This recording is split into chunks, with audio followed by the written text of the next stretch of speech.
अस्सलामुअलैकुम।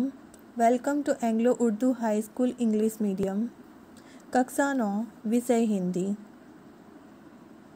आज हम कहानी लेखन के बारे में समझेंगे।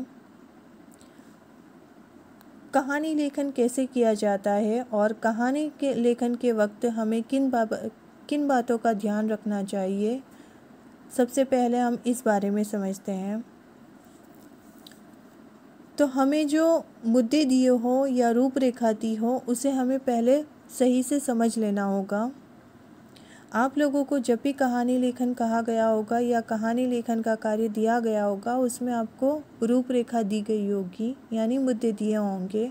देखिए यहाँ पर भी एक कहानी का चित्र आप देख रहे हो, इसमें भी रूपरेखा दी हुई है और उसी के ऊपर से उससे आधारित हमें पूरी कहानी बनानी होती है।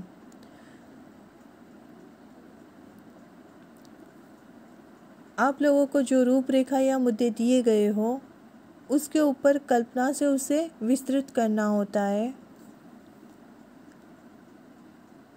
कहानी की लैंग्वेज जो है वो बहुत ही सरल होनी चाहिए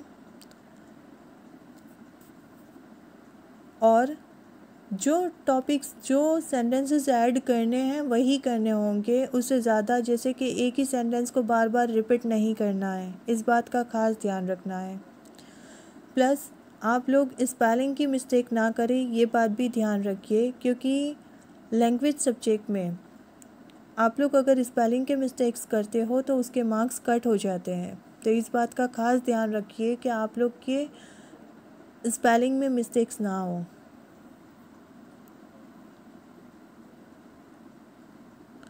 चलिए अब हम हमारी कहानी लेखन, हमें यहाँ पर जो कहानी दी है उस बारे में देखते हैं। निम्नलिखित रूपरेखा के आधार पर कहानी लिखकर शीर्षक और सीख लिखिए। देखिए हमें शीर्षक भी देना है और सीख भी लिखनी है। कहानी की रूपरेखा हमें कुछ इस प्रकार दी है। एक राजा, लड़ाई में हारना, शत्रु का भय, गुफा में छिपना, छत पर चढ़ने के लिए मकड़ी का प्रयत्न, अनेक बार चढ़ना, गिरना, अंत में सफलता, राजा में हिम्मत आना, साहस जुटाना, फिर चढ़ाई करना, जीतना, सीख। देखिए अब हमको इसको क्या शीर्षक देंगे। तो जब वो राजा गुफा में छिपता है, मकड़ी को देखता है, वो गिरती है पर प्रयत्न करती है ऊपर चढ़ने का, तो प्रयत्न करती है और वो सफल होती है। इसीलिए हमने इस कहानी को शीर्षक दिया है प्रयत्न से सफलता। एक राजा था, वह था तो बहुत पराक्रमी, पर उसके पास सैन्य बल अधिक न था। पड़ोसी राज्य के राजा ने उसकी इस कमजोरी से लाभ उठाने का निश्चय किया। उसने उस पर हमला कर दिया। घमासान लड़ाई के बाद पहला राजा हार गया। उसे अपने राजपाट से हाथ धोना पड़ा। पराजित राजा शत्रु के भय से जंगल में भाग गया। वहीं एक पहाड़ की गुफा में उसने शरण ली। एक दिन वह उस गुफा में चिंतित होकर बैठा था। इसी समय उसकी दृष्टि गुफा की दीवार पर चढ़ती हुई एक मकड़ी पर पड़ी। वह मकड़ी गुफा की छत पर पहुंचना चाहती थी, लेकिन कुछ ऊपर चढ़कर फिर नीचे गिर पड़ती थी। मकड़ी ने कई बार प्रयत्न किया, पर उसे सफलता न मिली। प्रत्येक बार वह नीचे गिर पड़ती थी। इतने पर भी मकड़ी ने हिम्मत नहीं हारी।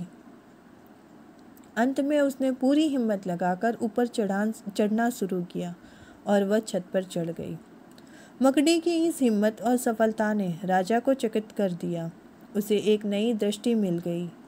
उसकी रगों में भी साहस का संचार हुआ। उसकी निराशा और चिंता छूमंतर हो गई। वह फिर अपने राज्य में लौटा और गुप्त रूप से सैन्य जमा करने लगा। फिर उसने पूरी शक्ति से शत्रु राजा पर चढ़ाई कर दी। उसने आत्मविश्वास से युद्ध किया और वह जीत गया। शत्रु राजा मारा गया और उसकी बची हुई सेना दुम दबाकर भाग गई। इस प्रकार राजा को अपना राज्य तो मिला ही, शत्रु का राज्य भी मिल गया। अब देखिए हमें इस कहानी से क्या सीख मिलती है। तो सीख है हमें सचमुच छोटे छोटे जीवों से भी हम बहुत कुछ सीख सकते हैं। निष्फलता मिलने पर भी प्रयत्न जारी रखने से अंत में सफलता जरूर मिलती है। स्टूडेंट्स, आप लोगों को इस कहानी को अपनी हिंदी निबंध की नोट में तारीख और वार के साथ लिखना है। और जब लिखो कहानी लेखन या लैंग्वेज में कोई भी, चाहे चैप्टर्स के क्वेश्चन आंसर्स हो या ग्रामर हो, लैंग्वेज सब्जेक्ट में स्पेलिंग की मिस्टेक मत करिए। ये बात का खास ध्यान रखिए। Thank you for watching. जज़ाकल्लाह।